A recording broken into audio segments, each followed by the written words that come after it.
একবার এক বৃদ্ধ তার মহল্লায় গুজব ছড়ালো যে তার প্রতিবেশী যুবকটি একজন চোর।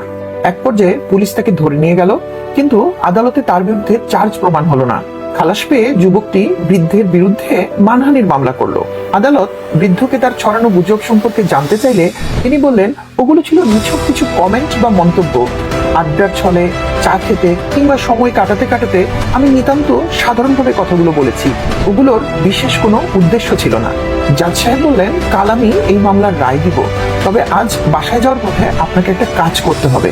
তা হচ্ছে যুবকের বিরুদ্ধে আপনি বিভিন্ন সময় বিভিন্ন জায়গায় যত কিছু বলেছেন, তার যতটুকু মনে রাখতে পেরেছেন, সেগুলো একটা কাগজে লিখে ফেলবেন।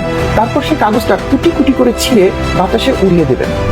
পরদিন জাজ সাহেব বৃদ্ধকে বললেন, আপনি কি গতকালের কাজটা ঠিক মতো করেছেন? বৃদ্ধ জবাব দিলেন, জি।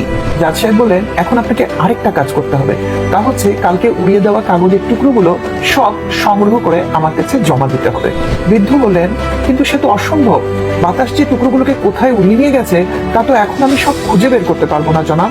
জাজ সাহেব বললেন, একইভাবে আপনার সে খুব সাধারণ কথাগুলো, যেগুলো আপনি গল্প করতে করতে, চা খেতে খেতে সময় কাটানোর জন্য বলেছিলেন, সেগুলো আরেকজন মানুষের সম্মান এমন ভাবে নষ্ট করে দিতে পারে যেটা আপনি আর কখনোই জোড়া দিতে পারেন না, ফিরিয়ে আনতে পারেন না।